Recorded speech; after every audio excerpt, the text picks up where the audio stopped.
અમદાવાદમાં રથયાત્રા પહેલા ભગવાનના સોનાવેશમાં દર્શન. સોનાવેશમાં ભગવાનના દર્શન કરવા ભક્તોની ભીડ ઉમટી છે. પૂજન બાદ મંદિરમાં લવાયા ભગવાનના રથ. આઈસીસીના ચેરમેન જય શાહ આજે તમામ ગજરાતની પૂજા કરશે. બપોરે કોંગ્રેસ કમિટીના સભ્યો મંદિરમાં દર્શન કરશે. સાંજે 6:30 વાગે સીએમ ભૂપેન્દ્ર પટેલ ભગવાનની આરતી કરશે. સાંજે 8 વાગે વિધાનસભાના અધ્યક્ષ શંકર ચૌધરી પણ આરતી કરશે.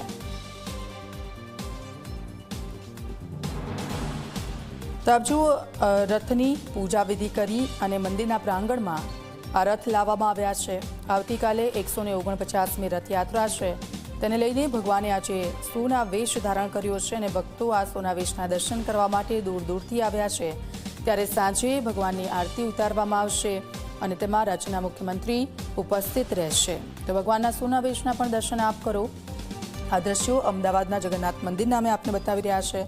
આવતીકાલે 149મી ભવ્ય રથયાત્રા અને તેને લઈને તૈયારીઓ પૂરી થઈ ચૂકી છે. રથની વિધિ કરવામાં આવી છે અને ગઈકાલે નેત્રોત્સવ વિધિ કરી હતી અને આ વિધિ દરમિયાન ભગવાનને આંખે પાટા બાંધવામાં આવ્યા છે, જે આવતીકાલે સવારે મંગળા આરતીની સાથે ખુલશે.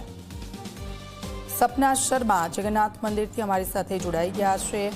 સપના, આજે ભક્તોએ સોનાવેશના દર્શન કર્યા છે, સાથે સાથે જે રથ છે કે જેને લઈને આવતીકાલે રથયાત્રા યોજાવાની છે, ત્યારે રથની વિધિ પૂજા પણ પૂરી થઈ ગઈ છે. શું વિગતો, કેવા દ્રશ્યો જગન્નાથ મંદિરેથી? બિલકુલથી દીક્ષિતા, સોનાવેશના જે પૂજન વિશેષ કરવામાં આવતા હોય છે તે પૂજા હવે પૂર્ણ થઈ છે અને બીજી તરફ અત્યારે રાસ ગરબા સાથે, કારણ કે ભગવાનને રાસ ગરબા ખૂબ પ્રિય છે, એટલે રાસ ગરબા સાથે જે રથ છે, પૂર્ણિમ રથ છે, એમને એક બાદ એક મંદિરમાં લાવવામાં આવી રહ્યા છે. અત્યારે હાલ દ્રશ્યો આપ જોઈ રહ્યા છો કે જે ખલાસીઓ હોય છે તેના દ્રશ્યો સામે આવી રહ્યા છે.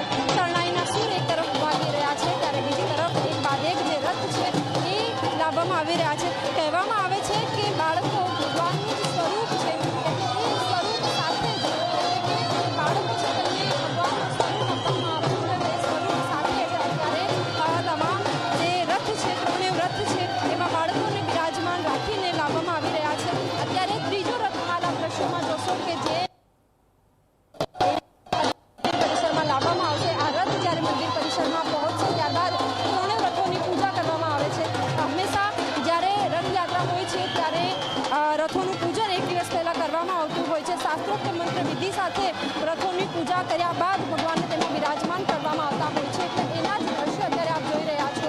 આજે જગન્નાથજીનો રથ છે એ મંદિર પરિસર